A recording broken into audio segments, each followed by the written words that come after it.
Michelle.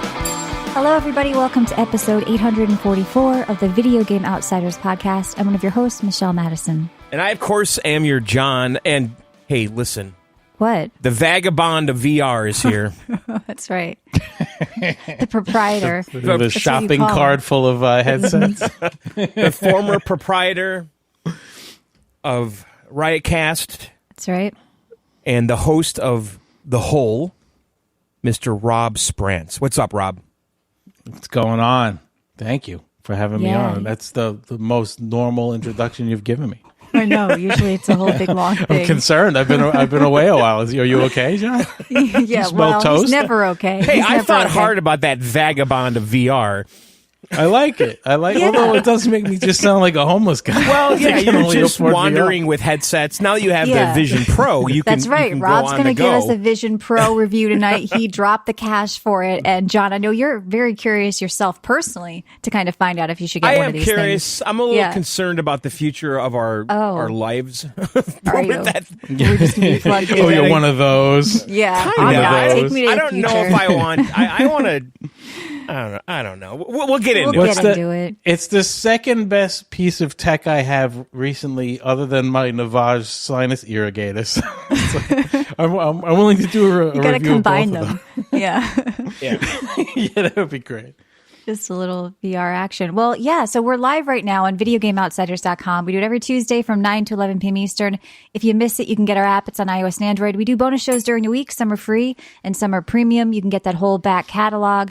I think this week we're doing a PC Outsiders, John. How do they support us if they want to hear the 19 years of this bullshit and get the bonus shows?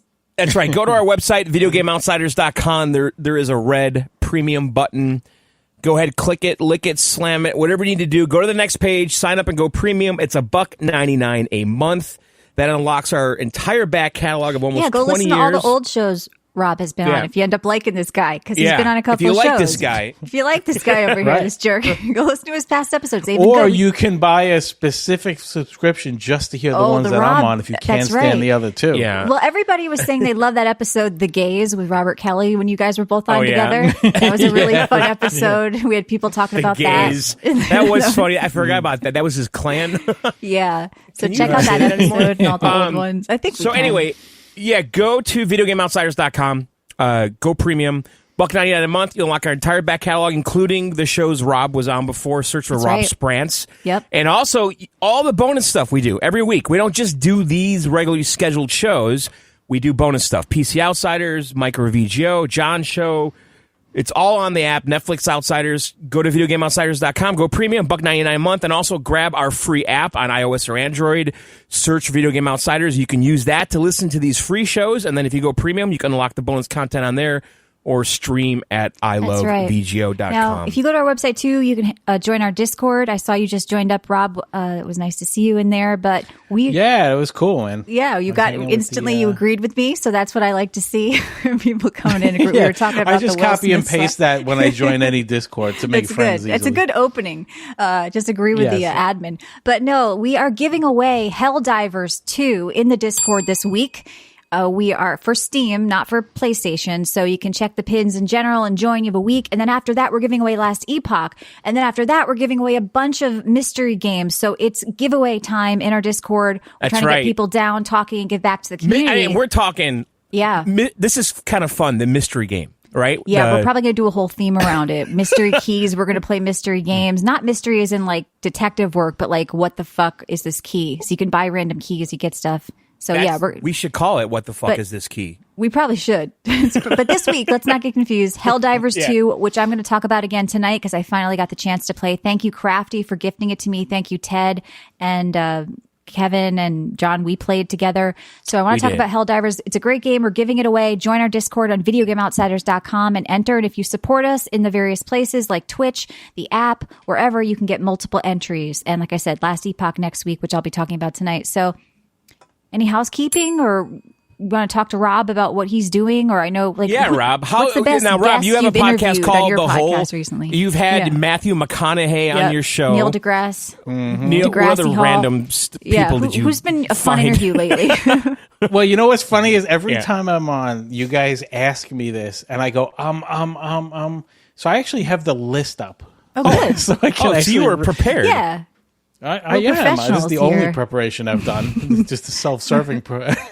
Yeah. So let's see. I'll give you a couple. I had Stuart Copeland from the Police. I had John No Oates. shit. That guy's Hall kind of a Notes. hard ass, isn't he?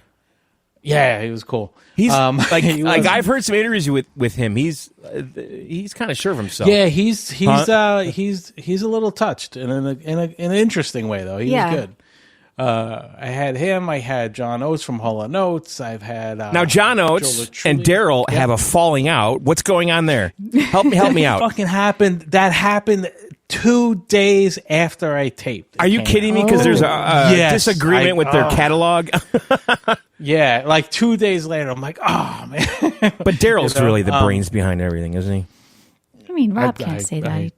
Yes, he Just can. talk to them. Everyone knows that Daryl wrote. He kind of is. Yeah. Is it the dark-haired guy everything. or the taller blonde? No, that's blonde. actually not true. No. The John blonde guy actually wrote. John wrote a lot of stuff too, but Daryl Hall's voice is really what makes them what they are. Wait, Daryl's the Yeah. blonde guy, right? Yeah, Daryl's the guy. Yes. The He blonde guy. he wrote everything. All right, go No, on. What? he All right, didn't go write on. everything. What other Anyway. musicians? Let's go. No, I don't just have musicians. I have them in order here. Joel McHale. Oh, yeah. Joel I had Olstein was on there. No. No, not Joel Joel Olstein. McHale. I wish. Give He's me a 5 funny minutes guy. of that fucking prick.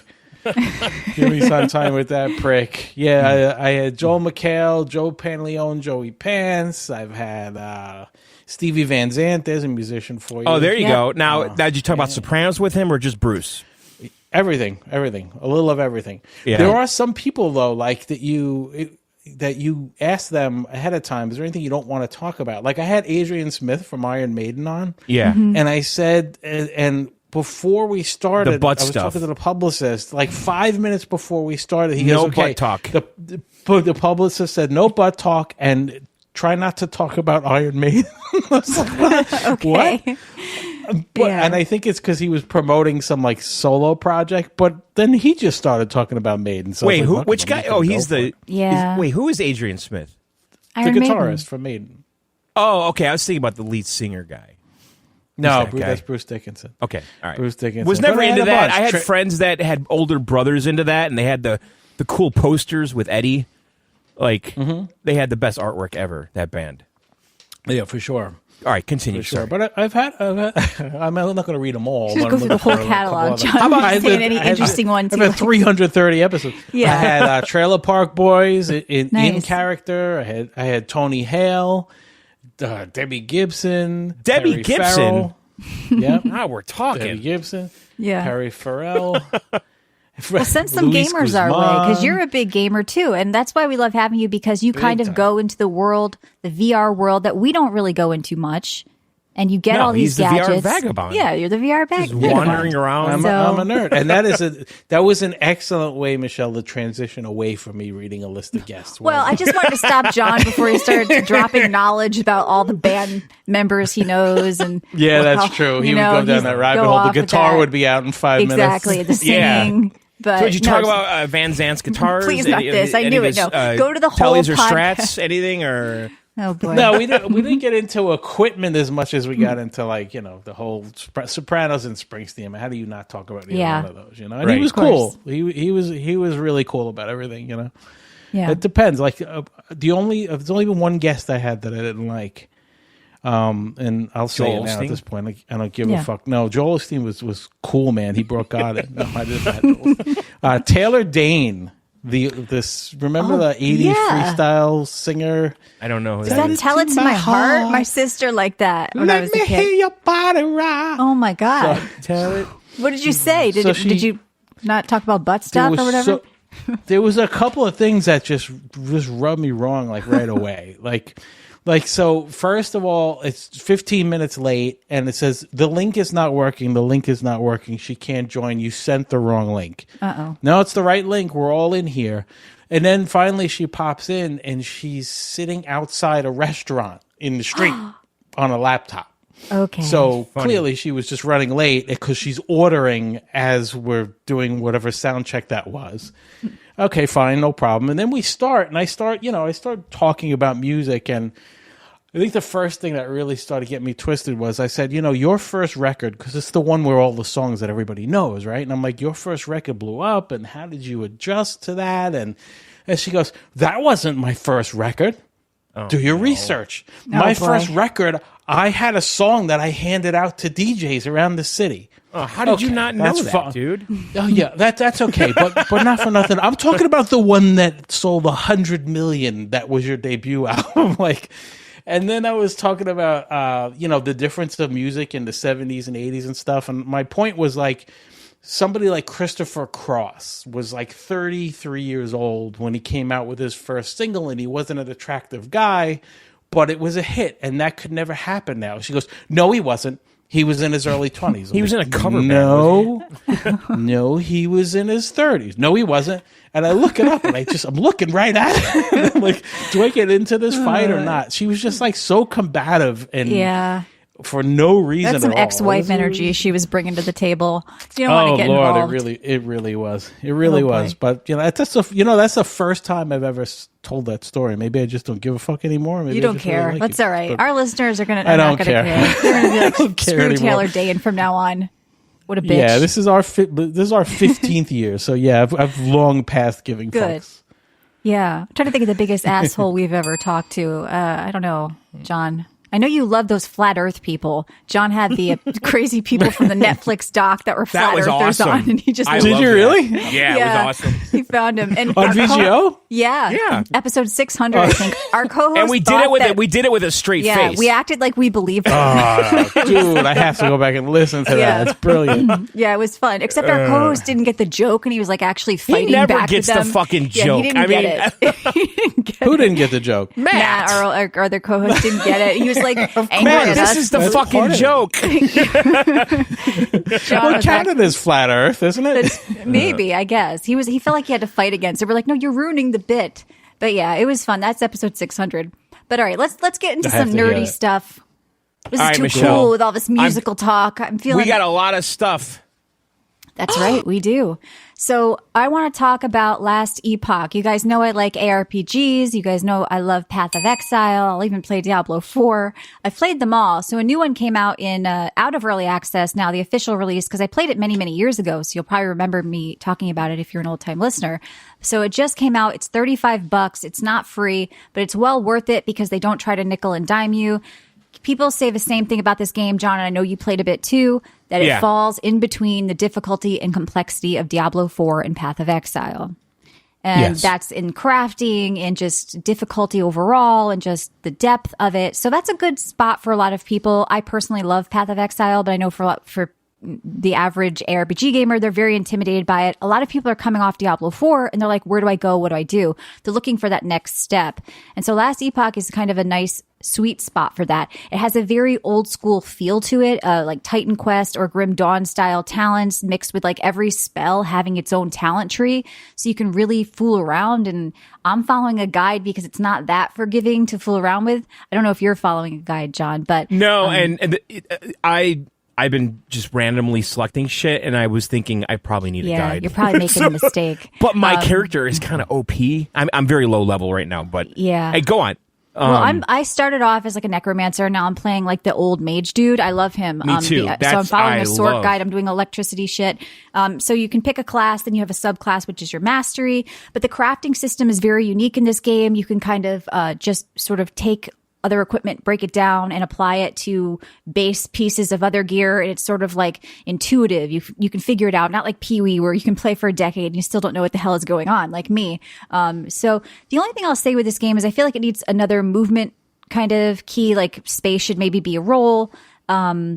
I feel like it's a little bit instanced, like Portal, John. Even the worlds kind of feel like they're broken down on the map. You're entering a dungeon every new spot you go. There's doors everywhere. Yeah, there's a lot of doors. I want an open, free world. But there's it's not I kind of give this game a pass for that. I complained about Skull and Bones being so instanced. Yeah, this it just feels a little linear at first, but it's not bad. I don't like when you're going into a town or wherever, you don't realize it's loading. You're just kind of stuck there. With the servers, that because of how popular it is. It already beat Path of Exile for concurrent players already. So there's a hunger for ARPGs right now. Obviously, PoE 2 is going to be very popular.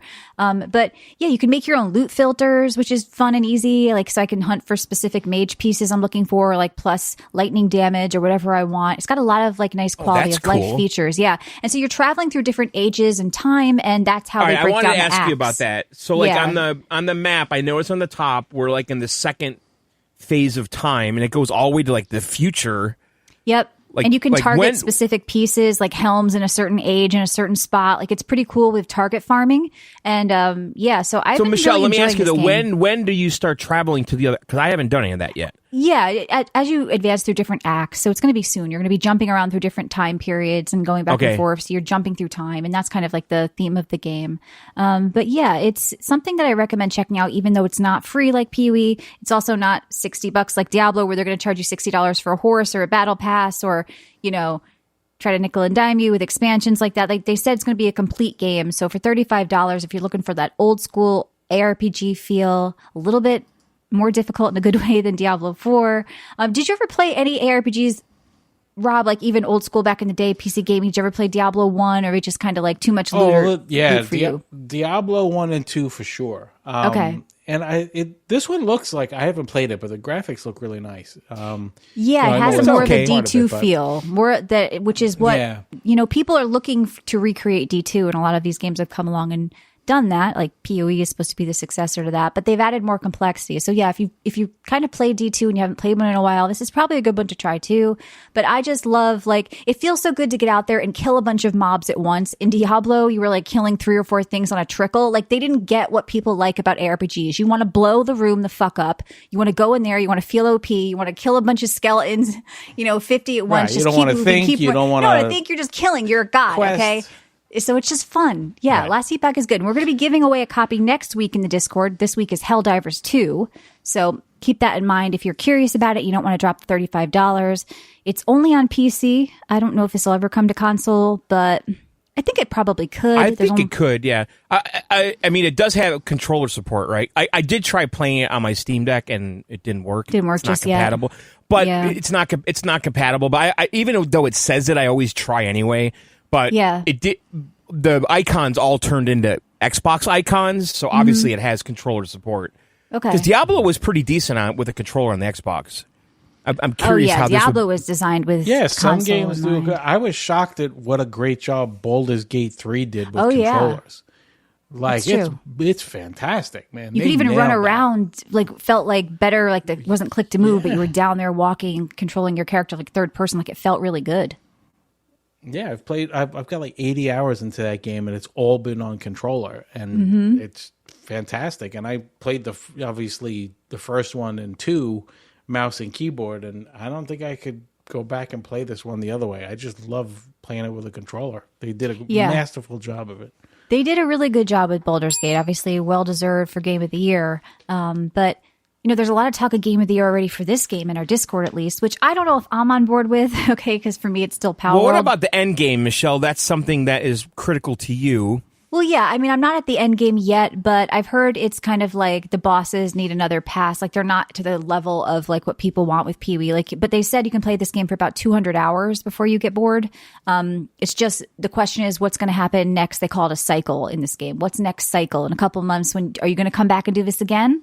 When does that happen, by the way? When does it all should be every reset? couple of months. It's usually, I mean, it could be 4 times a year, depending on the game. But does your character go to offline? Yeah, no, it won't go to offline. It'll go to like the legacy server, so you can keep playing it. So, but yeah, I'm just having fun fooling around playing this casually. Look, in a month or whatever, there'll be a new PoE season. I'll jump into that. But I really do like Last Epoch. I feel like I don't care if I do the end game stuff. I'm enjoying fooling around with my character, looking at how this build is going to work out, trying different classes even. Like, there's a wolf guy. He's got a bunch of wolves, and I want to try him. Fucking wolf guy? Yeah, there's a wolf guy. Yeah. I didn't hear about gotta that. have a You got wolf the wolf guy. Yeah. And it's like, you know what? I like wolves. I like guys. I'm a wolf guy. So I want to try all the different... Just have fun with it. Listen, I really like Diablo a lot. I did. I didn't play as much as you, but what I played, I enjoyed. I put like 40, 50 hours into it, and I felt satisfied when I was done. Like, but I think the combat in this, at least the mage, feels good, right? Because you're killing a bunch of things. Exactly. I have lightning. Slow. I've got icebergs. Icebergs lettuce? Yes. What are you just chucking? Okay. Well, No, I have like ice that jettisons out of the ground like icebergs, and yep. And you with can the choose to lightning? level up certain things. Like, oh, I really been like this doing that. spell, so I want to keep working on that. And so, like, you have your own base class. Like, so I'm a mage, I level that. Okay, I level my subclass, I level that. Now I level a specific spell, I level that. There's all these little talent trees, and anything with a spec, I'm like all into. So check out Last Epoch. And like I said, it is going to be given away next week in our Discord. This week is Helldivers. That's what I want to talk about next.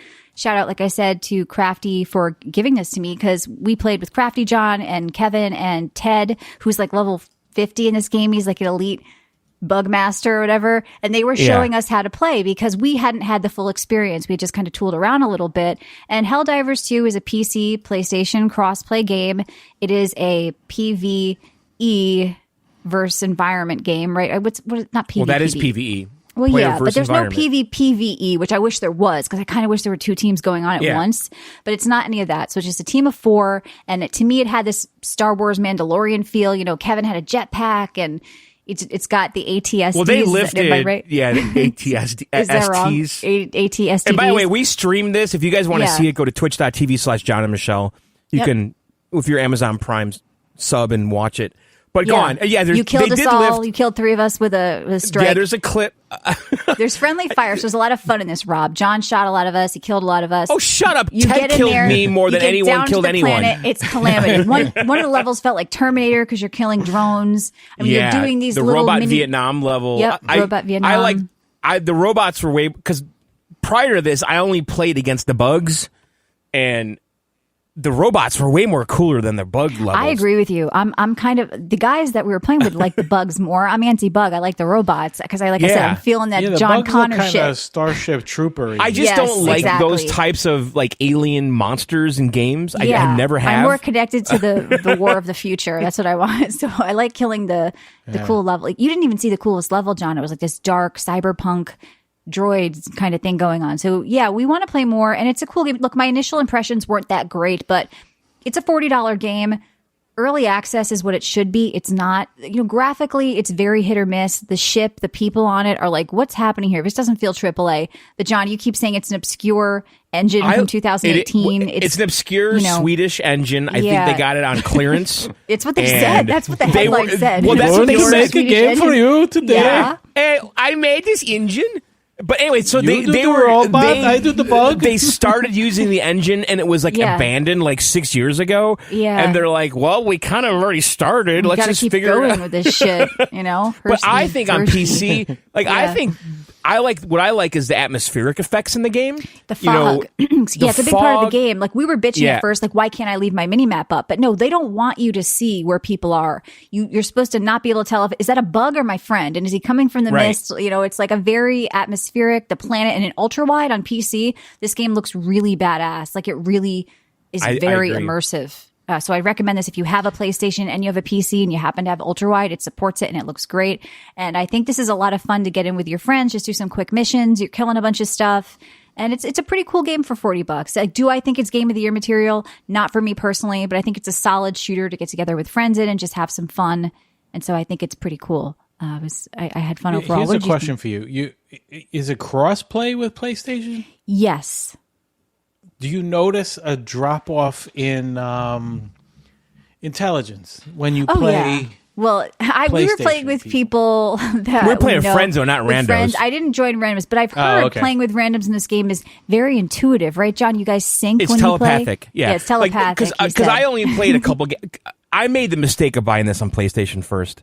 I shouldn't have bought it on my PS5 because I'm Yeah. not going to play it there. Yep. But I spent like one Sunday playing with randos, and I didn't have voice chat on. And yes, we were telepathically Now, communicating. do you know if they were PC or PlayStation people? I have no idea. I have no idea.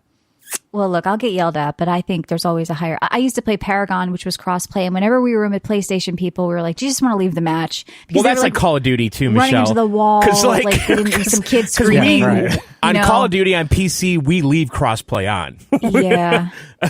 We want that cannon fodder. Well, sometimes they get an edge if they have auto aim with the controller, True. and it's like Yeah. it goes the other way. But no, I like Helldivers too. I think it's fun. If you want to win it for Steam, come to our Discord on videogameoutsiders.com. Check those I think pins it's a and enter. terrific game that has endless hours of fun. Honestly, it truly does. And there's different levels of difficulty, and hard is absolutely hard. That's the only way I enjoy this. When it's super, super difficult, that's when I started having fun. When it was like, holy shit, we're being overwhelmed. And it was stressing out our level 40 Bugmaster guy. I was like, this is fun. Well, yeah. And, you're trying to do these missions, whatever they are, activating Calling out the terminals, nuke, launching nuclear, up, down, and then down. you have to get out. And then, there was that one game we played where there was 7,000 bugs around the extraction ship. Yeah. And that was so epic. And then, of course, the last game where I blew everybody up. Yeah. I love when the game is difficult. Like, I was kind of bored when it was easy. And not that I was carrying anybody by any means, right? I had no clue what I was doing. I'm like level 4. But I loved that when it was difficult, that's when it was actually fun. So check that out. And there's a lot of people playing. If you're looking for friends to play with, you can come down to our Discord as well and be sure you enter to win. So I'm just drinking water with True Lemon. All right, John, anything else you want to talk about with The Last Epoch, or you have anything else to say before you move on? I wish I played more Last Epoch, because I kind of carved out Sunday for it, and they had all kinds of server connection issues that kind of bummed me out. It'll be better this week. You could But have just today made I was an able to offline character, connect, and today I know, but I didn't want to make a new character. Yeah. So, but today it was fine. I was able to get in and play the fucking game. I did try doing the streaming from my PC to my living room with the Steam Deck, but I couldn't connect to the fucking server. And yeah, I do like it a lot, though. I'm really glad I got it, and it's a totally cool chill out game for me. Mm-hmm. Put the TV on and just play that. You don't need to hear what's going on. And I think the combat and I did a couple dungeons, and I think they're cooler than Diablo. Right? They don't all look the same. Do you get that sense, or varied no? enemies? It's a lot better there. So, okay. Did you end up playing that quote Shadow Drop game that came out of the Nintendo Direct? I think it's out on everything though. Yeah, Penny's Big Breakaway. I'm not a platformer person. You don't sound very excited about it, John. Well, okay. Well, here's the thing. Okay, the name annoys me. You put your head down in shame. I did. I did. All right. So there's got sucked in. It's called Penny's Big Breakaway. It's a 3D platformer. Okay, one of my favorite genres, without a doubt. Especially when we talk about rare N64 era shit and Mario 64. I didn't know this going in, but the guy that made this is Christian Whitehead, Michelle.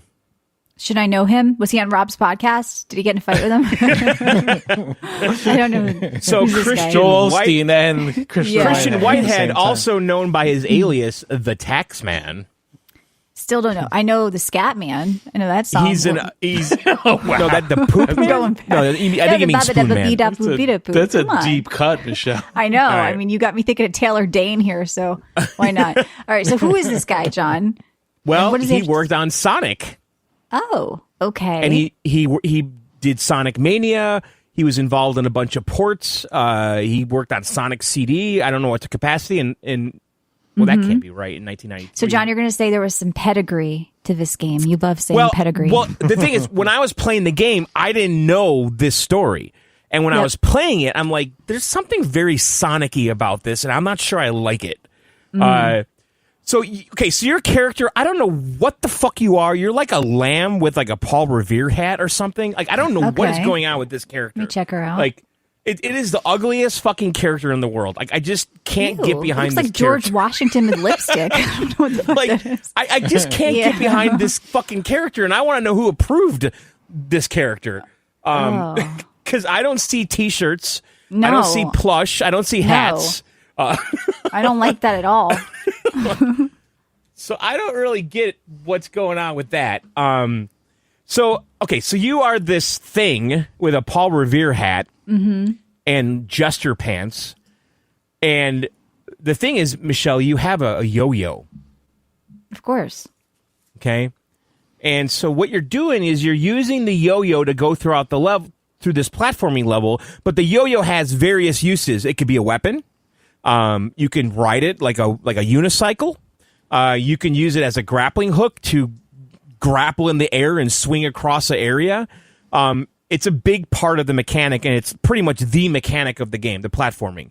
But the character is like Sonic, where you need momentum to keep going. Otherwise, you just go really slow. Yeah. If you stop. And that's why I've never really loved Sonic, because I don't like that part of the game.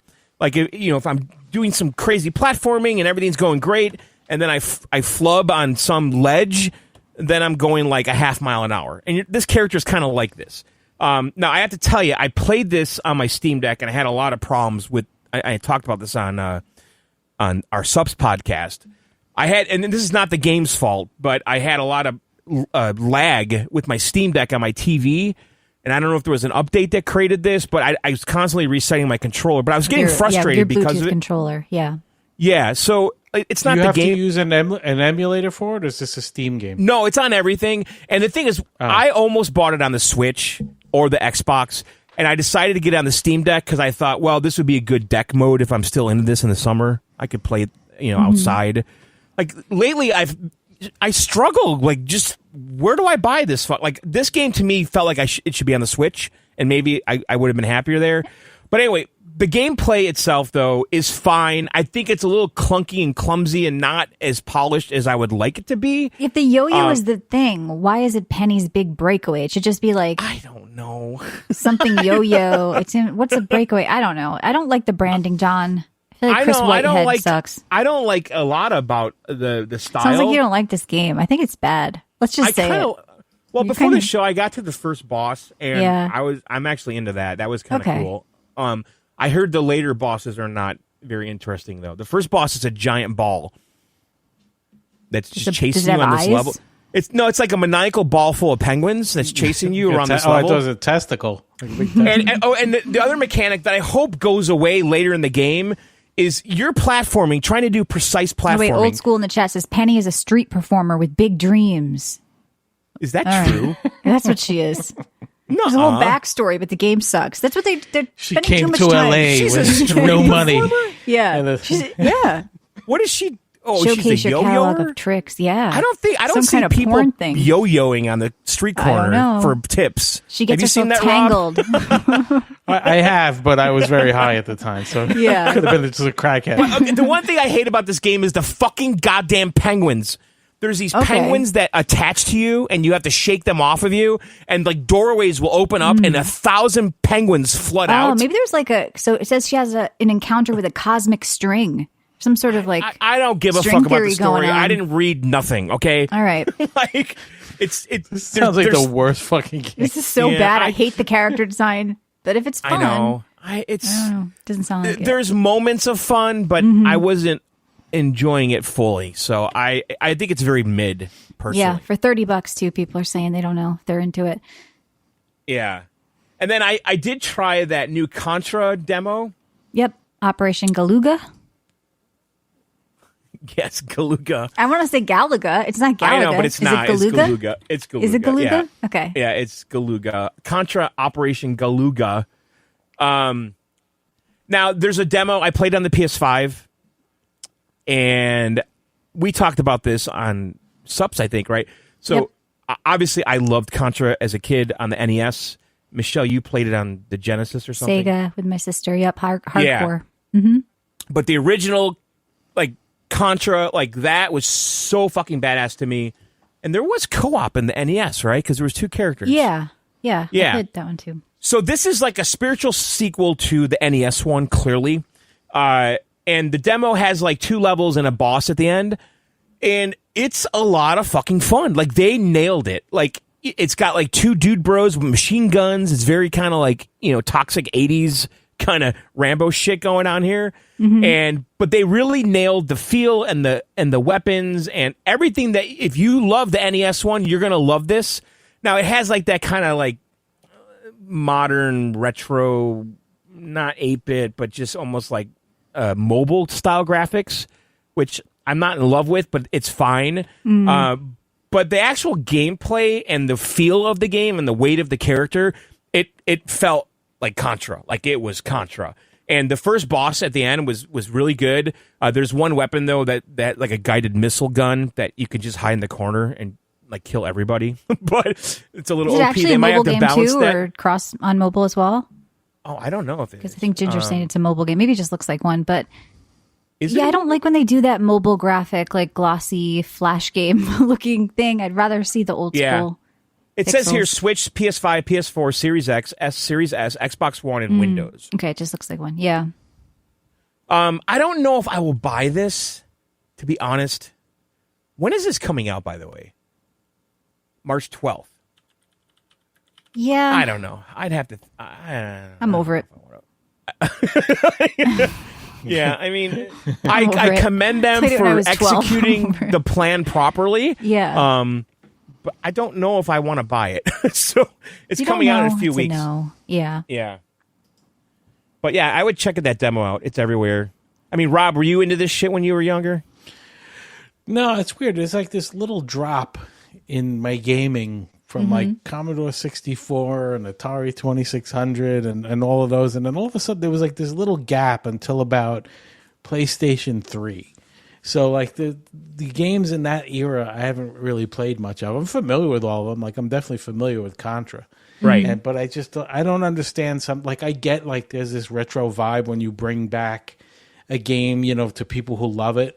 But most of the time, it just winds up being disappointing. Like every time I try to hunt down like a ROM of a classic arcade game that I love, or like Tempest or something like that. Oh, I love that game. I played it for hours, and I would sit there for 5 minutes. I'd be bored out of my mind once I found it. I can do it with the late 90s games. Like I could go back and play Diablo 2, and then I played Diablo 2 Resurrected. But if I'm going back to like NES days, it's usually just something I try. I mean, John, you bought that little NES. Classic, total waste of money. Thing with like 30 games on a front. Like, I don't know. To me, it's a gimmick collectible. Like those thing. NES minis and Super Nintendo minis, like that was the dumbest purchase. And then Nintendo goes and puts those fucking games on the Switch, as part of the subscription. Exactly. So why did you need that box? What was the point of that box? It was just a cash grab. Yeah.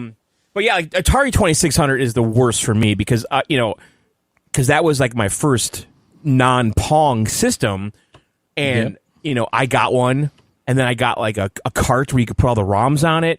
I mean, that was literally 5 minutes of my life, like playing. I'm like, oh my god, Pitfall! I love Pitfall. Yep. You can't play that shit now. I remember Pitfall. I know, and I when I fell for this not that long ago when they Atari released that 50th anniversary. You bought that? Yeah, I bought it on the PlayStation. Like, this is awesome! What a great idea! It's everything. It's everything. And I was like, all right, let's get into this. 5 minutes of each game, and I was like, right. But the arcade games are a little different though, because like Tempest is more of an experience, Rob, in an arcade cabinet because you have a wheel. I agree, and you have vector graphics. The trackball, you need that. It's a wheel. The dial. It's a spinner. Yeah, it's a spinner and vector graphics though, a vector monitor, not a CRT. It's a very specific look, like an oscilloscope or something. Yeah. Yeah, I've tried playing that with that still holds up. I've tried it on touchpad. It is a great game. Well, Geometry Wars it's really hard without the wheel. Yeah, you remember Geometry Wars? Like that was emulating that look, right? What was I going to say? So yeah, I don't know, Contra or whatever. And then I played Helldivers with Michelle and Ted and everybody, and I did really enjoy that. I really did. Yeah, check it out, twitch.tv/John and Michelle if you want to watch the stream.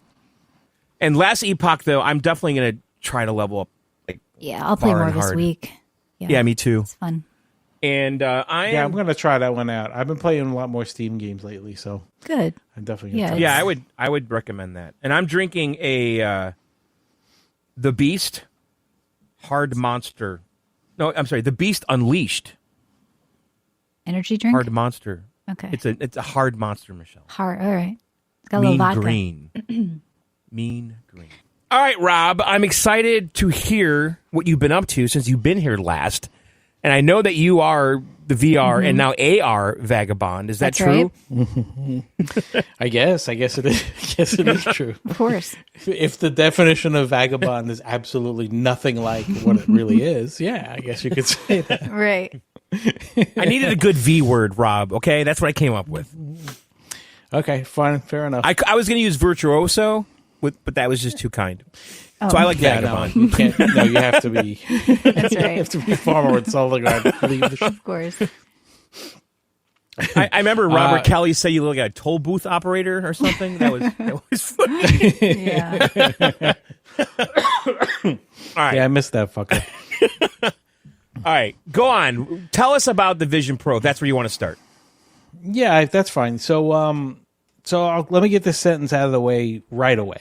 Okay. If your interest is gaming, virtual reality gaming in any way, shape, or form, this is not the headset for you. Nor is it marketed like that, nor do they say it's that. Well, we talked about some Apple Arcade games that are on that. Yeah. Well, yes, that's true. I will tell you this, though. For flat gaming, right, Steam games, if you have a PC, Moonlight already has a Vision Pro app that's in beta, which I am lucky enough to be testing. Mm-hmm. And I find myself playing Baldur's Gate 3 that way because I started the game on PS5 and I put about 70 hours in. And then I got the Apple Vision Pro. And I was like, man, I would love to blow it up 100 inches. You know, I have a screening room in the house where I play the PlayStation games and all that shit, but it would be cool to get this to work. Lo and behold, Moonlight, this, I don't know if you guys are familiar tell us what that is. I don't know what that Moonlight is. Game streaming. I'm looking at the website. Yeah. Yeah. Right. So It's remote play NVIDIA from PC. Yeah, the NVIDIA cards had a game stream option where you could stream it to the Shield and like really high quality streaming of the image. But they, of course, discontinued it because too many people liked it. So why keep doing it? So this other third party, this independent group put together an app called Sunshine, which works with Moonlight. So basically, Sunshine streams your games to Moonlight. So you can install Moonlight on your Apple TV. You can install it on, your Roku box. Mm-hmm. You can install it on your iPad. And you're basically streaming the game from your PC to whatever device. So there is an now, like on my Apple TV, like no need for a PS Portal if you can just do that. But I was going to say, Rob. So like I have the Steam Link app on my Apple TV, which I haven't used. But is Moonlight just significantly better than Steam Link? Yeah, it's better. It's better. You have a lot more control over it. I think the quality is better. I was playing it on the Apple Vision Pro in 4K. I was playing Baldur's Gate 3 in 4K. This is wireless, by the HD, way, correct? HDR. I connect my PS5 controller to the Apple Vision Pro, and I just play it like that. And Are you tethered or is this wired? No, just completely wireless. Completely wireless. No so tether it's the screen whatsoever. on the Apple Vision Pro that makes you appreciate it. Not that, to be able to do something like this, right? Like it looks really good. Yeah, although it is kind of cool to be able to do that from any room, So like to play the PC games, you don't have to be in that room. So that is cool too. It's kind of like PS Remote Play for PlayStation, but that's limited to 1080p. Right. Yes. So I mean, Rob, look, let me ask you this. So based on the marketing I saw for this thing and the videos, and honestly, I don't know the answer to this, but I suspect I do. This thing is completely untethered from anything, right? It's all self-contained. Is there like a pack or something? There's just a battery pack, so that the battery itself is not in the headset too. So you do have a wire coming out to a battery pack. That's what that is. That's a battery pack. That's all That's is. dumb. And no, it's not, because if that battery this is what pack happens was when in Steve there, Jobs died. Steve Heavy, wouldn't have right? allowed Yeah. this. No way. Steve would not have my allowed God. this to happen. No fucking way. A battery pack on a wire? That's not Apple. That's not Johnny Ives. What's going on here? Yeah, but you can't put a battery pack like that into a headset like that. It's not a Quest. It's not a mobile head chip. What do you mean? It's a full computer. Go in the It's a full Congo computer and dig in up there. some shit and put it in a battery. There's an M2 chip in there. There's a secondary chip. It's basically in a there. MacBook, right? It's a Mac Mini on your head, right? Is that kind of what's going on? I would call it an iPad on your head, a powerful iPad. Well, what's the processor? More Because so than a Mac. this Mac I'm on right now is an M1. So, It's an M2. Yeah. This one is M2 an in my M2. iPad, right? So I mean, so Yeah. this Mac Yeah. Mini that I'm recording all my songs and podcasts on is an M1. Yeah, So it's this thing's more got some powerful juice. than that. Mm-hmm. Yeah, it is. You can use it as a full computer and not tether Right. to So anything. that's what interests me the most, because I recognize that this absolutely is the future, right? Where there's no more monitors, there's no more of that shit. You just put this on and you go download the LG TV app, and now you have an LG TV in your room. There's no buying a TV anymore. Is that kind of what's going on here? And you're getting the full Mac experience too with this? So you're getting the full. Again, it's not really Mac OS. It's its own Vision OS, which I still think is more like the iPad OS than it is the Mac OS. Why would they do that? Because they're showing it like with virtual keyboards and. But yeah, you can use all of that. You can use. You can't run Mac keyboard OS on and it? and a trackpad. It's a custom you can't. version, basically, of something Mac for the OS is headset. designed Yeah. for really for a mouse across the board. But can't you do that Vision with OS this? You can if you wanted to. You can use a mouse and keyboard if you wanted to as well. Yeah, I mean, I've done but that on iPad a long time ago with a keyboard and everything. It's basically like a MacBook, but with that iOS version of Are you the OS. sitting there at a keyboard and mouse though with the headset on? Is that what most people are doing? Only when I'm doing work. So I worked from home the other day, and I wanted to try this all out. And this is also one of the reasons why the battery pack is not a big deal, because it's not a gaming device. So you're not actually. Hold on one second. Sorry. You're not probably up It's and not a moving gaming- around. Yeah, you're not, when you're using it, most of the time you're sitting down and you have a bunch of screens around you, and there are definitely some virtual applications as well. And again, it's only been out 2-3 weeks. So the developers are only now starting to release some of their stuff, So this is not, they had a simulator that they could test it in, but it's not like they sent headsets to everybody. Like nobody had this thing in hand except for very few. So you can open multiple applications. Every iPad app, well, not everyone, but most iPad apps are available to run right away, even if it's not a Vision Pro app.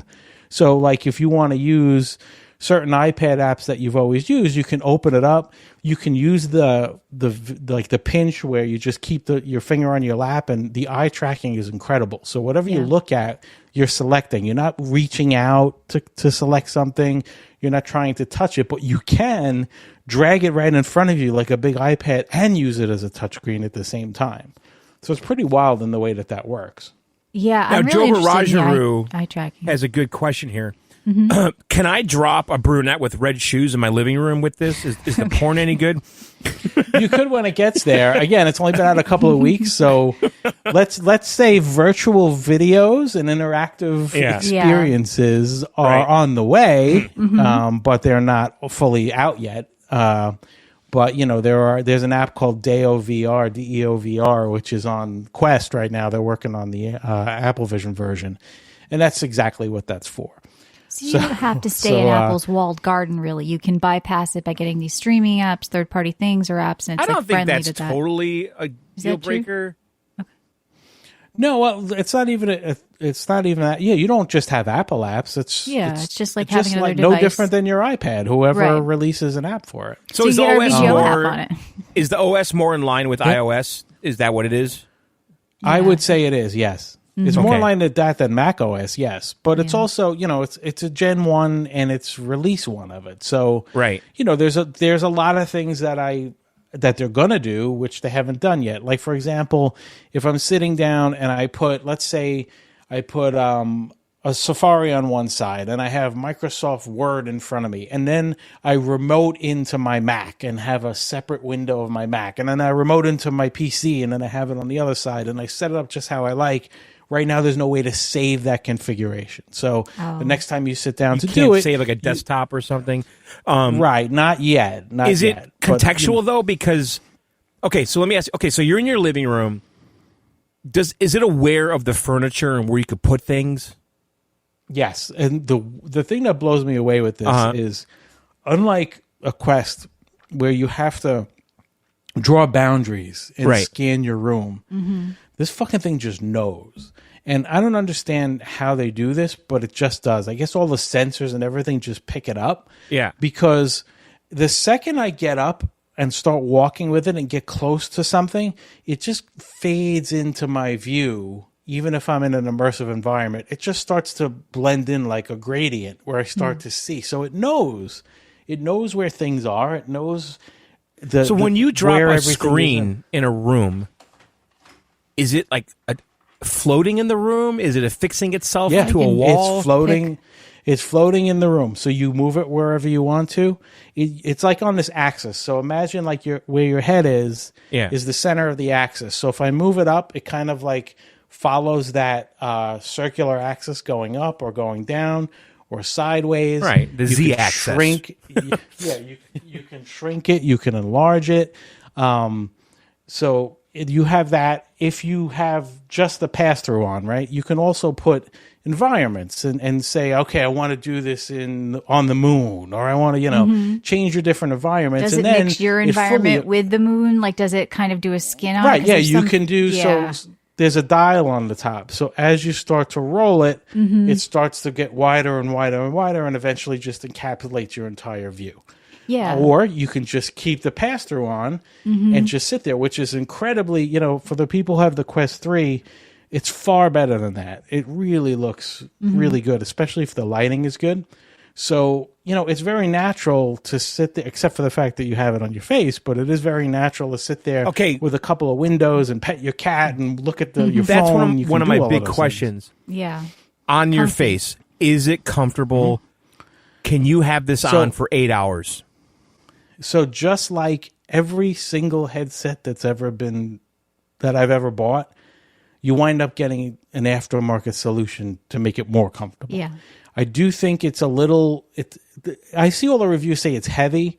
If you play a lot of different VR devices, it's no more heavier. It's a little heavier than the Quest 3, but not a lot. Got to work that neck. But the at straps the that gym, they come with, build it up. yeah, right. But the strap it comes with stinks, and just like the Quest strap. Yeah, I have that stinks. Kiwi And- third-party strap for my Oculus that helped a Yeah, lot. I have the Bobo VR one, but there are already like tons of 3D printed adapters to let you use a second band on your head, which I'm using, which had made it way more comfortable. So yeah, I don't think I could wear any headset for 8 hours straight. You need breaks for any of it because it's still. But that is the intention for the future, right? Is that there's no screens in your house, there's no PC, there's no nothing. You put on the goggles, you put on the glasses, whatever the fuck it is, and that's where it all is. Or it right? shines from like a projector. Now, did you get the pop-in lenses because for like prescription, Rob? Because I know. Yes. Yep. Okay. Of course. Yep. And again, it's in a typical Apple fashion. The way that it works is just so much easier. Like it's two magnetic things. It snaps in, and you hold up this QR code that comes with the lenses, and then 2 minutes later, the next thing you know, it shows you your prescription values, and then you calibrate. Did you buy those lenses from Apple? Change it. You have to. Okay. And thankfully, I was terrified that they were going to be $399. Over and above that. Right. Hold on one second. I'm sorry. That's okay. No, that's interesting about the lenses because I had thought about doing that with my, but you had to like buy a prescription and pop them in. Sounds like It's the really Apple one you weird. can change it. Sorry. My cat's chewing one of the wires for the microphone, so I had to put it in. In my advanced age, I'm using reading glasses on the computer, but I don't need them with VR. Why is that? No, you don't, because it's so weird. So that concept blew me away at first too, because I was like, well, wait a minute, it's right against my eyes. Why do I need a distance prescription? So for some reason, I guess the way your eyes are fooled, it's still distance. So if you need, I need glasses. I need glasses for distance. So when I drive or I watch a movie, I put my glasses on. So and for reading, I'm getting older, so same thing. I have to move it back, but the reading is irrelevant. It's just the distance with this. Yep. Even though those lenses are right on your eyeballs. Yeah, that's what it never made sense to me. I'm like, I know. This it's is the way not depth blurry. of field with your eyes. Yeah. Yeah. So, all right, the big question I have. Yep. Have you gone to Burger King with this? No, have you left the house? Have you gone to the park and sat on a bench? No.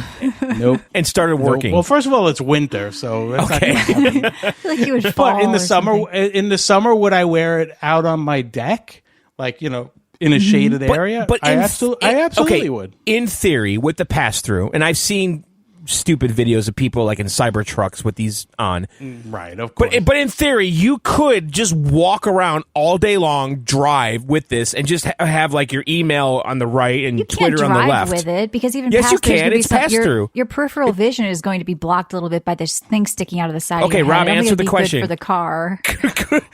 So technically, you could do all of those things. Yes. Would I because recommend it? that is the hope of the future, Driving Michelle. The hope of the future is You're walking around. Yep. You've got Twitter on the right. You got your email on the left. I guess a little bit too much. I don't want multitasking that. for me. This is what bothers me. I don't want any of that shit. I like to check out. I like to just touch grass and walk around the woods. Yeah, but you can take the headset off, John. Yes, It's it's not forced. I know, but eventually it's going to be. It's going to be Not Clockwork Orange. They don't have your eyes. It's going to be taped open. implanted. It's going to be something. No. I'm all worried gonna be about That's this. going to be implanted. We're going to be Yeah. long dead Yeah, by the we'll be time they're dead. implanting that Or we'll stuff. want the implant. We'll be blind in 90. I might be dead us. by Vision Pro too. That's true. Yeah, like I don't. Listen, John, you the sound a only little reason- fearful of the future. Well, I think that the only reason that you're not leaving your house right now with it is because it's too big.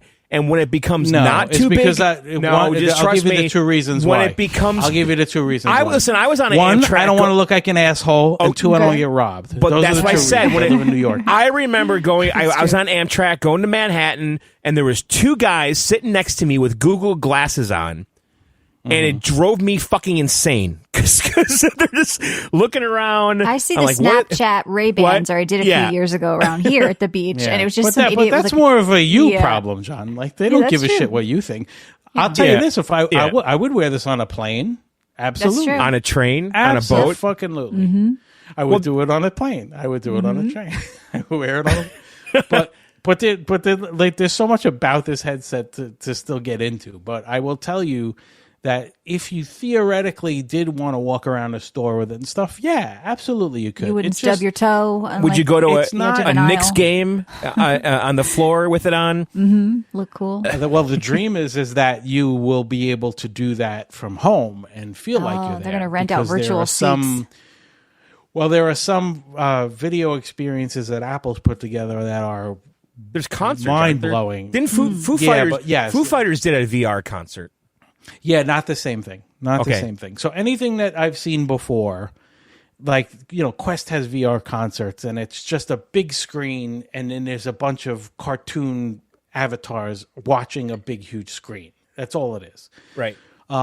Then there's YouTube VR 368K video, which is just that, and it doesn't look fantastic. Now, Apple has they've released like 4 immersive videos for this, and one of them is Alicia Keys in a studio doing 4 songs in a recording studio with the band. And I was all right, let me check this out. And like within 2 minutes, I was like, this is the kind of shit that I want to see all the time. Can you Like, walk around the studio? You can't walk around the studio. You can look left and right. Okay. You can't walk around the studio because it is still video. So but it's you a can fixed see- camera. Yeah, I mean, I've done Yeah, porn like that. Yeah, it's fit. No, but it's different. I know what you mean, and the fact that you've done the porn is something I really want to see. But well, no, I didn't actually participate in the name? porn. Yeah. I viewed You the don't wanna porn. know oh, okay, yeah. Right. Penny's Breakaway. Yeah, that we just the worlds are merging. Right. But my dream is, and this is something that Apple said that they're working on, that no one's, Meta does these live concerts and they call it like an Horizon. It's a goof. I want to be in an arena with the choice of 4 different seats, and let me just sit there like I'm there and have the concert go on in 3D VR. I want to Go to look the behind bathroom, me and see go get the a beer. crowd. Yep. Well, I don't want to go that far, but I'm not a big fan of people, but I Yeah. want to just kind of sit there and watch the experience from that spot. And this Alicia Keys video was the first time I thought, you know what, this could actually be pulled off. See, How I do want you to get walk around though. I want to walk Why? around the studio because that's real. I'm gonna open Like, the I door. wanna There's really- no real way to. There's Huh? no way to really do that with a live. Like if you have an Eventually, there's going to be some crazy camera with engine or something. 10,000 lenses that makes it all happen. Yeah, probably. But, that's a long, long ways away. Unless it's created like in the Unreal Engine and there's a Virtual copy of it. Alicia, yeah. Then you can walk around. But what we're really doing is filming what exists already. So, to be It's like able to those walk around, I YouTube don't think it's going to be possible. VR videos, which is nothing more than like a ball. You're like in a ball Well, I have a looking 360 around. cam, and I've I do too. You're just in recorded a them. ball. And Yeah, you, you're just- you can view them like YouTube. You can drag the mouse around. But Well, it sounds like and the thing so with this there's a- headset is it's a higher fidelity, higher quality of being able to do things which maybe you can already do now, just doing them better. Right? I know, but I think the intention though is the virtual everything in your life without the hardware. it's a test and- run until they can get them to small and then glasses. And then obviously they're, just like Meta, they're kind of pushing the meetings and stuff, like the Zoom style meetings. Are you doing that in that? Yeah, so I don't know if you've seen this. There's something called a persona that you create. So that's like an avatar that. Yeah, but it's not like an avatar. So what you do is, you hold the thing up to your face. It's too bad this is not video because I could absolutely join and show you what it looks like. So you hold the thing up to your face, and it has you look up, down, left, right, smile, close your eyes, show your teeth when you smile, open your eyes, look up, raise your eyebrows, and all of this stuff. And then it creates a persona of you, which in the first beta looked incredibly creepy. But as each beta is getting released of the OS, it's getting a little more and more realistic. And it's wild that, like, I was on a call with it and talking to someone, and in the first minute or so, we were cracking up laughing. But after a few minutes, he's like, I forgot that you're... So you... It's a virtual you. Yeah. Well, it's kind of like that Zuckerberg interview with Lex, right? They did it exactly. And I've seen the right, guy except what he didn't tell everyone was that they needed a whole entire room of 360-degree cameras and a super beefy PC to do what that looked like. Right. This pulls it off on the Vision Pro. It's not as good as that, but it's also a lot more feasible than that is. It doesn't look bad. I'm watching a video here of this 3D avatar. Well, let me ask you a question. When you die, can I continue talking to you with this? Because you've been captured? I would imagine one day if with that I could combine with AI, you probably could. I didn't even know you wanted to talk to me now, John. Yeah, we're finding out a lot here. I mean, I did that whole Apple Voice thing. I'm sure maybe you tried it, but you can record like a sample of your voice, and you can ask. It'll answer anything you want that you type with your voice, and it's actually pretty good. And if you combine that's pretty cool. And the new iOS is going to have full AI in it now, so Siri's going to have AI. All right. But everything's going to have that. Yeah. But I gotta say, man, it's weird because, like, the persona, when you first do it, you can't stop laughing at how ridiculous it is. Yeah. But then you just get used to it. Over time, I would never join, like, for my job, I would never in a million years join a call with my persona. But I would definitely join a call internally where there's no customers, without a doubt. Yeah. I'd be happy to do that. But that's great, though. Your persona always looks like you on your best day. You're dressed up, you're clean-shaven, your hair's great. Right. When you did the persona... When you did the persona, was it with another person that made a persona with this headset? Or were you in a Zoom call? No. Oh, when I used it? No. Yeah. So you can use it on FaceTime, or you can use it with any of the video conferencing apps that use the camera. So Microsoft Teams has it, Zoom has it. I think it was on a Teams call that I did it because it was a coworker that was excited that I had it, and I was working from home, so I just called them. But the FaceTime is very cool too, because you don't understand, like, in the headset, like, you can move the people's, each individual person, like, you can move them wherever you want. But let's say, John, you're across from me, right? Yeah. I can take your image and move you to the right, and you'll start to see my profile versus in the center where you see me. If I move it up, you're looking down at me. If I move it down, you're looking up. So you can make somebody look up your crotch or something if you really want. Or I see. Well, yeah, so when you move I tried me, to persona that, it didn't work. Yeah. So when you move me, my view respects what you did with the move, right? Like, correct. Cool. Correct. Yep. So it's weird. It's weird. It's not. It's very. I know you hear people say it all the time. It's very uncanny valley. Like it looks like me. It reacts like me. The facial expressions look like me. Oh, I would set that up with conversations with my mom, so I don't have to keep doing like FaceTime. Just get that image going. Hey, how you doing? What'd you cook? They also, around your, like, especially where your hair is. I think that they're not really nailing the hair yet, or maybe they just don't have the capability with the chip, so it starts to blur where your hair is. So you'll see when you see the ones online, the hair area starts to look a little blurry. But a lot of the ones you see online too, like I'm in the developer beta because thanks to Riotcast, I'm a developer for Apple, and I always pay that because I get to use all developer stuff. So the latest versions of it are getting much, much better. It still looks weird. It's still goofy, but you can kind of get a glimpse of what the future is going to be for things like that. And the only reason why you have one of these is because obviously if you're wearing a headset, there's no way for the other person to see you. Whereas if I'm zooming with you guys, there's a camera in front of me. But if I have a headset on, what do you see? So the idea was the persona would give you an avatar of yourself that looks real. I like that. So if you walk around in a meeting, with your persona and you go pee, what happens? That's a good question. I don't think anything would change. I don't think all kidding aside, they wouldn't see you. They probably hear it, but they wouldn't see you pee unless you make really weird faces if you have a kidney stone or something true. like that. You're grunting. But no, they wouldn't see because I was walking around the house while I was talking to this person and just dragging the window around. And the only thing that he noticed was that just depending on where the window was, he saw a different angle of me. Right. Mm-hmm.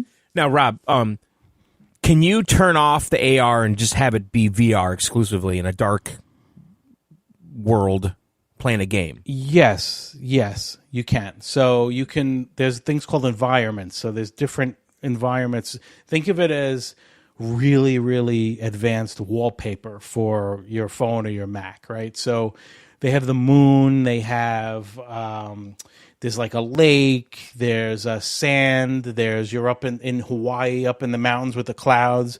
But the difference is when you do these environments and you envelop yourself with it, like you hear the environment and you see it, like it actually moves, the water moves a little bit.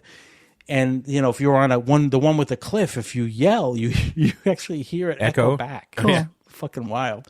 So you can do that. So if you wanted to just block everything else out and just look at what you're working on, you absolutely can do that. And is it locomotion or teleportation? How do you move around the environment? There's no. It's just an environment. You're not moving around in it. Again, this is not a virtual reality headset.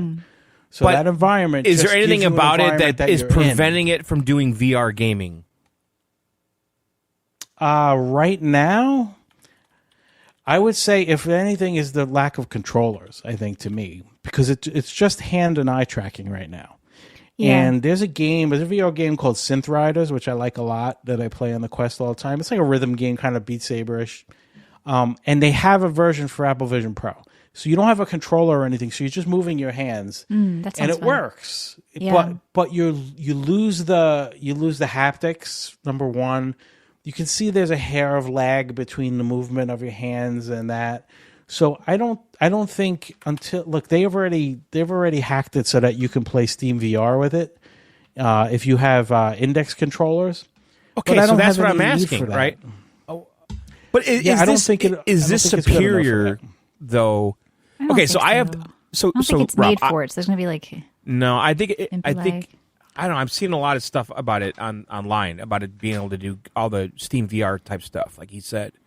But what I'm asking is, okay, so Rob, I have a Rift S, okay, which at this point is old, right? Mm-hmm. And you have newer ones that are superior. Is this thing, like, as far as like the food chain goes, is it at the top? Is it like, do you have another headset that's better? That's like saying, is the coffee maker better than the toaster because they both make you breakfast? They're two completely different things.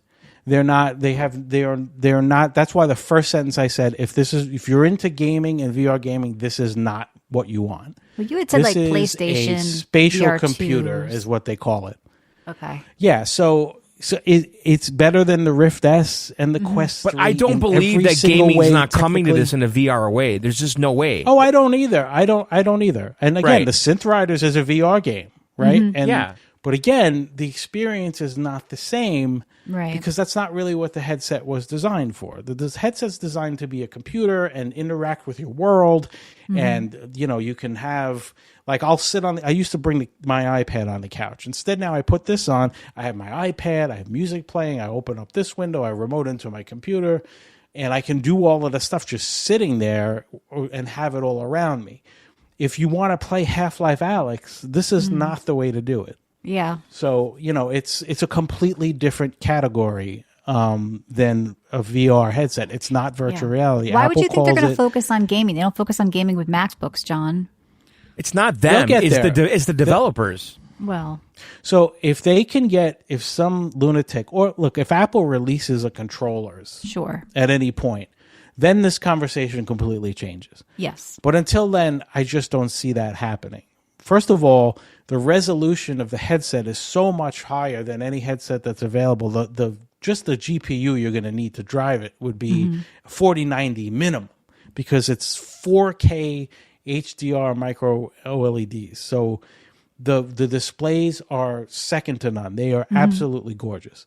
Especially like 3D movies on this thing. I've never seen a 3D movie look like this. I've seen it in every way, in the Quest, and it is razor sharp, and the colors are gorgeous, and the depth is the only thing that you get out of it. Like, if you watch a 3D movie, even in the best of conditions, it has that shimmer to it, or it's a little dim.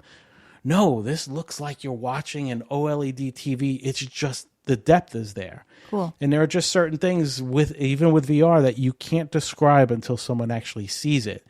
And the eye tracking as well is it's the thought process that they put into this is incredible. Like, you just look at things and pinch your fingers together, and that's how you select them or move them around. And you don't even have to reach out. Like, I literally have my hand on my lap when I do it. It's crazy.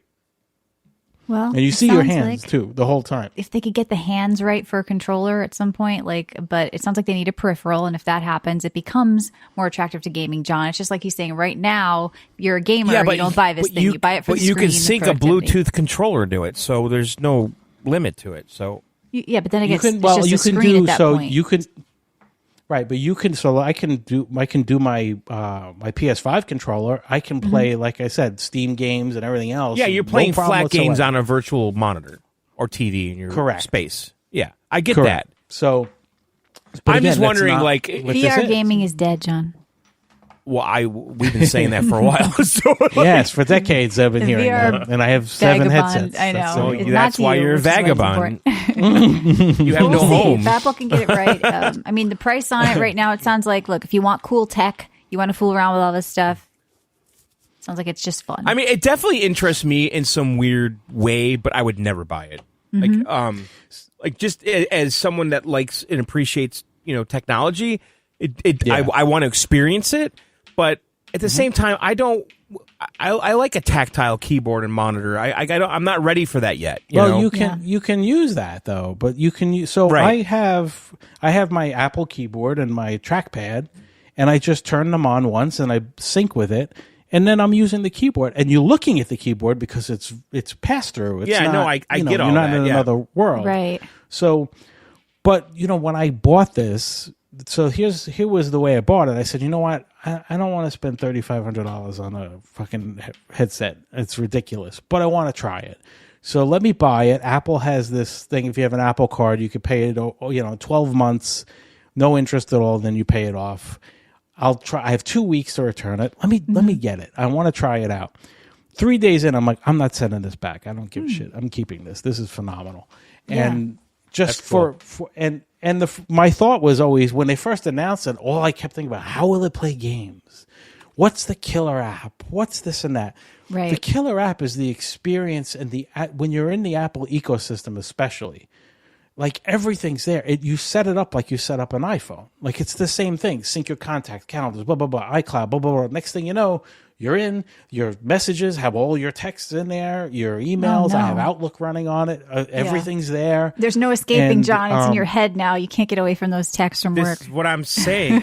I don't want it. No. But that's when I put it on, though, John. Yeah, like, exactly. if I don't want, there are times where I don't want to be bothered too. Yeah. Right. So I don't put it on. Yep. So, if it's fused into your eyeballs, yes, then I could see your argument.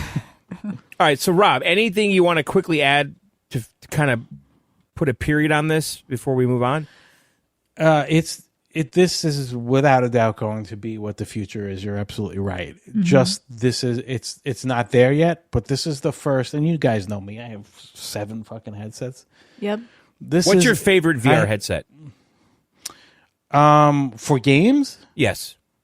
Right now, believe it or not, the Quest 3 is my top choice until Valve comes out with Deckard, and hopefully someday they do.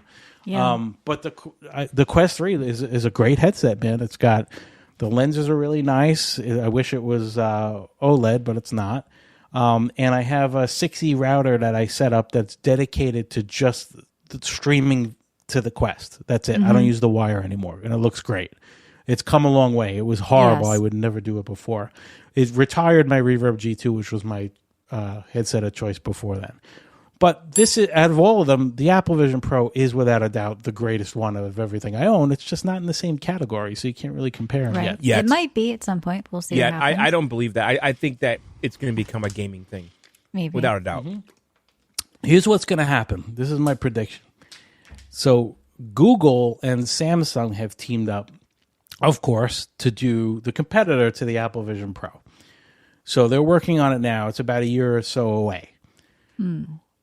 What's going to happen is you're going to have Apple, and you're going to have those, and Meta is going to be the BlackBerry, because they are not Right. They, I got a great idea for a game, Michelle. What's that? What is it? Let's have it. You turn your house into a haunted house. And there's It already monsters exists. under your bed, monsters in your It's closet. already there. Already It's exists. like what? It's just some AR layer. No, you just walk Yeah, around right. your house. But the thing is, there's a Already monster. exists. It does? Get out of Of here. course. Yeah. What do you mean? Yep. It's not that unique. Yeah, it's called. You don't Drop know, Dead Michelle. The- You just calm down. I mean, it's called Drop Dead the Cabin, cool. and there's a. So you think Meta's I know going you're away? Google, Samsung. I think so, and I'll tell you why. Because he focused on the wrong things. When I say that means Zuck. God Yep. damn So it. he's There's a lot of focused on- haunted house he's- games. Of course there is. Sorry, go ahead. Focus on the wrong thing. But Drop Dead the Cabin is one that's mixed reality. So like it scans your room, and then they start coming through your windows. And Well, stuff. that's what I'm Pretty saying. Like, I want, like, Yeah. they're in the closet, they're under the It already bed, they're in the exists, John. bathtub. You're wild. late. Yep. All right, well, okay, Michelle, what else can we do about it? Something Like, with that I idea. don't know. A banana comes out of your toilet. You got to think like different, John. All right, sorry, go ahead. You know, but the people who come up with apps are sometimes the most simplest things are Yeah. brilliant. Yep. This guy wrote an app for Apple Vision Pro. It's just a battery monitor and time, but it's a lava lamp. So you just open it up and you put the lava lamp like on a shelf to your right, Yep. and it shows you the battery, and the lava lamp is green and then yellow and then red, and it shows you the battery percentage and the time. And it was the best. It was like $1, and it was best dollar I Right. spent. I just launch it. I put it on the side, and anytime I want to check the battery, so if you're I'm like not plugged in, which buying most stuff of for the your time I house am. in the way. Yeah. See, that's the other thing that's going to be great is you'll be able to go to IKEA website and just pick Exactly. furniture and This is drop what I've it in been your saying. room. Everything's going to be a fucking app. Like, a painting, a TV, a stereo, We whatever. got You time. just- We got time. yeah. All right, so, Rob, anything Yeah. else? What else did you play you want to talk about? Anything? Look, I've been going on and on about Baldur's Gate 3, but I can't stop talking about it. I'm in Act 3. I think when I got to Act 3, I'm like, all right, I'm almost done. And I realized I got probably another 20 hours to go. But I absolutely love that game. And PS5? that one... Are you playing on PS5? No, I'm playing it on Steam now. So their cloud save thing is brilliant at Larian Studios. So I played 70 hours or so on the PS5, and now that I have the Apple Vision Pro, I wanted to do it in Moonlight. So I bought the Steam version because if anybody deserves another $60, it's Larian for that game. Yeah. And I just synced the cloud save once, and I just picked up where I left off. Okay, they have great. cross That's great. saves. That's cool. Yeah, Cross saves, progression yeah. is every game needs that at this point. Yeah. Honestly, I mean, if we're willing to buy more than one copy, just sync the fucking goddamn save. You know, Yep, I agree. And I am thinking about getting a Steam Deck too, just because your same argument for Vision Pro is it just looks like cool tech, and I want to have it. Yeah. yeah. But I just don't think I'll ever use it. So like I keep looking at it, and I have it in the cart, and I'm like, but then too. I'm like, you know what? And then I would don't say get it 'cause wait. Honestly, I think you should wait to the next one. yeah, probably. I've bought 2 of them now, the OLED, and I love it. But I feel like the hardware is just clunky, the design, you know? I mean, It you gotta feels- want a handheld game or game on the go, and if I mean, you do, that's, Rob, the only reason I have it is because, like, in the summer, I love to just sit on my deck and play games. yeah, Yep, for And that's sure. it. I agree. And, but that's what I would do in the headset now. So Yeah. like, right. It would take Yeah, that away. little redundant. The other The other game I actually play a bunch is just a golf game on Quest 3 called Golf Plus. And I have like a golf attachment, like a weighted golf attachment. You put the controller in. Oh my! And I play golf, and it's great. Cool. It's a blast. I played Walkabout Mini Golf or something like that I liked in VR. That's Is this one fun more too. Serious? Yeah, this is like a more sim golf. Like no, this is real? actual golf courses that like you Cool. buy actual recreations of famous courses. Okay. And it has accurate physics and everything. So I do play some golf. I'm terrible. Yeah. But I'm getting better and better in the headset. So when spring comes, we're going to see if I just get absolutely horrible when I go back out or if it translates at all. I got to think it's not gonna, but you never know. It might. Golf Plus. Okay. Yeah, this looks cool. All right, Rob, what are you drinking? I'm just drinking water, keeping it simple. Nice. All right. All right, let's do Body some news, cleaning. Michelle. What's going on out there? I mean, people are saying Sony's in trouble. Sony's fucking dead. Oh my god. I wanted to kind of feed you that. PlayStation is laying off staff members across By the way, Naughty Dog, that's a Insomniac, lot and of other fucking studios. people. Is it? I mean, everybody's doing layoffs right now. It's not just gaming; it's also Yeah, this tech is in a big- general. This is a So big the one, though. the That's a London lot. studio Yeah. is shutting down. Okay. There was a Twisted Metal online service game, whatever, that was canceled. Yeah. And they're laying off Naughty Dog, like you said, Insomniac. I mean, what do you think? Is this a bellwether, Michelle? No, I think it's going on a lot right now. A lot of work from home stuff's going I have a away. theory based on what some of the people at Naughty Dog said a while back. What's What do you that? think? Do you remember they were working on a Last of Us live service game? Yes. Yeah, the multiplayer game. Yeah, that vanished, right? Right, they canceled it, right? And someone at Naughty Dog said that offhandedly, we wanted to make the type of games that we've always made. Unfortunately, when the machine gets bigger, you don't always have a say. Right. We never thought this was going to be the best idea, and when we worked it out, it wasn't. And then you hear other studios mentioning, I think Sony tried to mandate live service games from their first-party studios, and I think it blew up in their face. Foam Stars. I mean, what Well, Helldivers that was Square, though. Oh, It was just an exclusive on Okay. PlayStation for like a month. well, I mean that financial just call think they that- had recently kind of goes with it, and them saying they're going to aggressively target other platforms. But Michelle, we've been So talking about this for the last few months. Just like the Survival Craft Blizzard Yeah. game, right? They go so far and realize we got to pull the plug on this shit. Yeah, it's too much of a risk. And this sounds like what happened with this Twisted Metal thing, and what happened with Last of Us game. Yeah. Well, what's this? Sony tests out PC support for PSVR 2? They're actually Sony itself is doing that? Yeah. Yeah, that's another sign that something's weird. Yeah. So the PSVR Well, 2's been out Helldivers, for I a think, year. proved a lot to There's them. going to be a Sony app. It's going to be a Sony PC app. It's coming. I don't know how they're going to do it for the PSVR 2. I think they're either going to do a Steam Link app or they're going to find a way to plug it into the PC. But again, that's not. Isn't it just USB? look? Why is that hard? No, it's a USB-C, but it's encrypted in so many different ways. It's Right. not. Every other headset plugs into the display port, except for the Quest. But that Quest does the streaming too. Sony's got a proprietary, not to play with the word proprietor, but they have a proprietary technology that feeds to the headset. It's one very, very thin USB-C wire. So I don't know if they'll need a breakout box. I don't know if they're just going to do streaming over the network, or because it's a very vague announcement. And they came out with like 4 very, very, very good exclusive VR games in their first year. The 2 Resident Evil games alone were fantastic. But they haven't really announced anything coming. Like, Right. John, you and I were big fans of Astrobot and Yeah. stuff. Those studios are silent, man. I probably would have purchased the headset if Astrobot came out. Yep. They don't want to tell make you games what, if not you enough could use- people have them. But If that you was like a have launch any- title, wasn't it? like It wasn't. It was about a year in. It was about a year in. To the first Astrobot one. was? Okay. Yeah. Now, it was did about you a get year. I thought PS4 it was a too? launch Did we title, talk so about it was this? Yeah, already? he said it was like bang Yeah, for the yeah. buck, right? Like Yeah. the best one. Yeah, and it really is. It's a great headset. The problem will always become over time what's coming, right? And every time something cool is announced, it's announced for all three platforms, and it's Yep. never a Sony first-party studio anymore. Yeah. None of them. Now, if you like platformers like Astrobot, John, there is a way. There's a new awesome mod out that this lunatic genius Prey Dog created for PC. Lets you play any Unreal Engine game 4 or 5 in VR. Yeah, I had that article that you shared Cool. with me. It's So that it injects to- VR support into almost any modern PC game, like you said, made with Unreal Engine. Yep.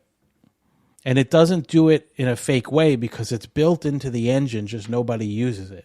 Right. So But this how guy does that found work, out- though? Because there's got to be quirks that come with that. Because, like, if it's a first-person shooter, you just assume the role of the camera.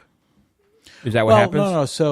So it depends on it. You can actually literally attach the gun to one controller if you wanted to. If you wanted to play it with a standard controller, Yeah. and just be in VR and look at it that way, like you used to be with stereoscopic 3D games. Same thing. You can go in that way and just play with a controller. Like you can play Jedi Fallen Order is one of them, right? And you can just play it third person if you want to, but just be in the world behind him like you were an Astrobot. Right. Or you could adjust it, move to head position, and do some other things and do it first person. Now there's so many little intricacies. I would never be able to just open it up and figure it out. But they have a Discord where people just spend hours and hours tweaking each game, and then they post the profile, and then you just Yeah, know the profile, that's the cool thing and about it's the that. best possible option. So what do you And, think they're gearing like, up so- for, though? Because you were saying something's getting weird with Sony. Do you think they're... What do you think they're No, ready I to just- I drop? don't- Like, do you think something... I don't think so. I mean, they still have the top console. Yes. Where are all the first party stuff? Okay. Aside from Spider-Man, what have you heard? Coffee pasta. Well, you don't have to say that to John. He's Really? been saying this for... I mean, for me, I agree with you. Well, they there's- closed a lot of studios, like Media Molecule that did like Sackboy. Yeah, but That- Media Molecule did it to themselves. I know, because but they Sackboy. created I mean, can you Dreams imagine instead of- Nintendo just like Yeah. killing like Splatoon and closing a studio? Like Well, they Sony. should. I know, but I it wish they doesn't. killed Mario. Not enough for this guy. But it just doesn't like happen. Like Sony, like literally kills IP. I think they're slowly getting away from that whole first party thing too, and I think they're trying to get stuff everywhere. And I don't know. Something's weird though because it's silent. So either Yeah. there's going to be a rash of announcements because Hmm. Naughty Dog's working on something. They've said it already. Yeah. These other studios are working on something.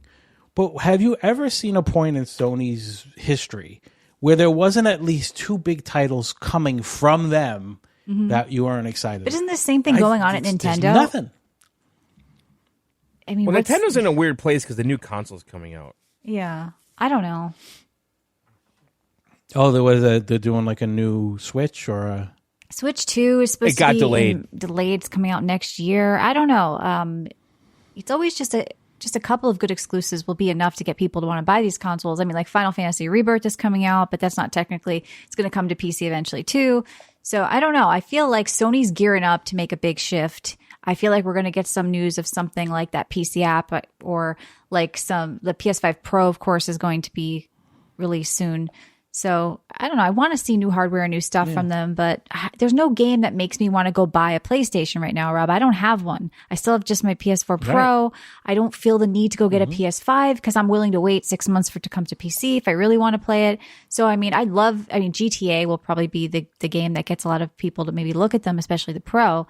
But yeah, I don't know. That's a very good point. But again, it's not a Sony. It's not an studio. exclusive. It's Yeah, it's it's gonna be not a available Sony thing. everywhere. I know, What but is their Sony's next going to big work thing? with them to coordinate. Oh, the they're Pro doing a in some Horizon way. Zero or Horizon, whatever, Forbidden West or Zero Dawn, whatever that series is, Horizon. They're doing an MMO, I think, which is supposed to be out on PC too, right? Isn't that a big property coming up? But like, I don't know who's See, going to. there you go. play See, them. live service games. Yeah. I think they tried to push every studio to do a live service game Yeah. for revenue, and I think it's backfiring It's because backfiring. these studios aren't. Naughty Dog is not designed for that. Naughty No. Dog is one of the best developers on the planet, but their job is narrative, first person story games, and that's their sweet spot. But they just had a taste of can't- Helldiver.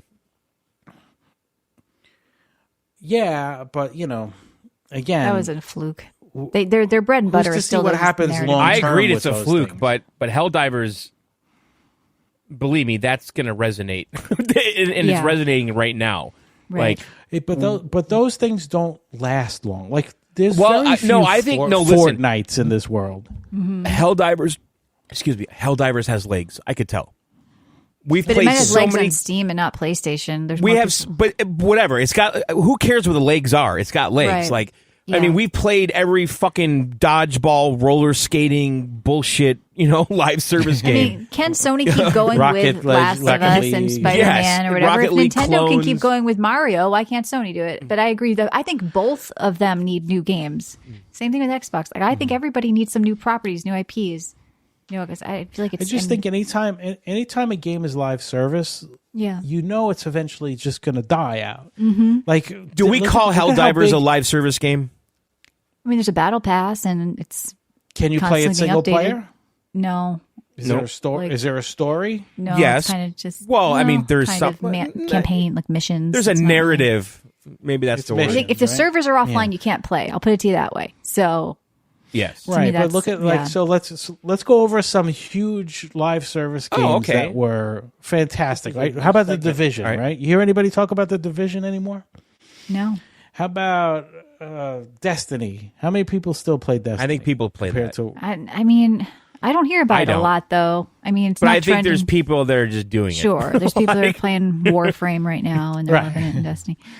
right. There are some. Look, there's that. See, there's a big difference between a live service game like a Destiny and an MMORPG like World of Warcraft or something like that. Because that in games like that, like you create your own story. Like everybody playing that game is the story in addition to the quests and stuff like this. But a lot of these live service games are just missions or things like that where okay, let's team up for Daily 4 challenges. versus 4. Yeah, I don't like or that. whatever. Yeah, exactly. And I think just over time you're going to get a similar life cycle. Maybe you milk a few more years out of it, but everybody's trying to get the next Grand Theft Auto. No, they're The- all scratching lottery tickets with this live service shit, like Right. the Rocket Yeah, League clones and the roller skating games. Yeah, that's I don't know. Yep. They People don't just want the that. next GTA 5 live version of that, right?